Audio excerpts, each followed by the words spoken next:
ఈ వీడియోలో maintenance calories అంటే ఏంటి, బాడీ ఫ్యాట్ పర్సంటేజ్ అంటే ఏంటి, క్యాలరీ డెఫిషిట్ అంటే ఏంటో తెలుసుకుందాం. ముందుగా మెయింటెనెన్స్ క్యాలరీస్ అంటే 1 డే మొత్తం మీ బాడీ రన్ అవ్వడానికి కావాల్సిన క్యాలరీస్.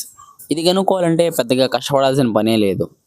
మీ height, weight, approximate body fat పర్సంటేజ్ని చాట్‌జీపీటీకి కానీ లేకపోతే గూగుల్కి కానీ ఇచ్చారంటే మీ బాడీ మెయింటెనెన్స్ క్యాలరీస్ని అదే ఇచ్చేస్తుంది. బాడీ ఫ్యాట్ పర్సంటేజ్ని ఎస్టిమేట్ చేయాలంటే ఇప్పుడు స్క్రీన్ మీద ఒక పిక్చర్ వేస్తాను, దాంతో కంపేర్ చేసుకోండి సరిపోతుంది. లేదా మీకు ఇంకా అక్యురేట్గా కావాలంటే ల్యాబ్ టెస్ట్లో కూడా చేసుకోవచ్చు. మీ body maintenance calories, body fat percentage తెలిసిపోయింది. ఇప్పుడు క్యాలరీ డెఫిషిట్ అనేది ఎలా చేయాలి? ఫర్ ఎగ్జాంపుల్ మెయింటెనెన్స్ క్యాలరీస్ 2500 అనుకోండి. మీరు డెఫిషిట్లోకి రావాలి అంటే 200 కానీ 300 కానీ డిక్రీస్ చేయండి. ఫర్ ఎగ్జాంపుల్ 300 డిక్రీస్ చేసామనుకో, సో 2200 క్యాలరీస్ డైలీ ఇంటేక్ మీరు తీసుకుంటా ఉన్నారంటే మీరు డెఫిషిట్లో ఉన్నట్టు. క్యాలరీ డెఫిషిట్ అయిపోయింది. ఇంకా ట్రైనింగ్, డైలీ ట్రైన్ చేయండి.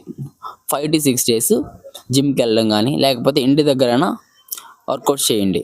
మీ బాడీ అనేది స్లోగా ఫ్యాట్ని డిక్రీజ్ చేయడం స్టార్ట్ చేస్తుంది.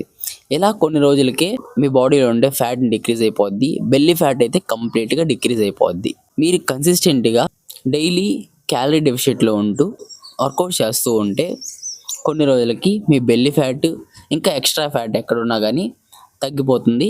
మీ యాబ్స్ అనేటివి విజిబిలిటీలోకి వస్తాయి. వీడియో ఇన్ఫర్మేటివ్ అనిపిస్తే లైక్ చేయండి, ఫాలో చేయండి.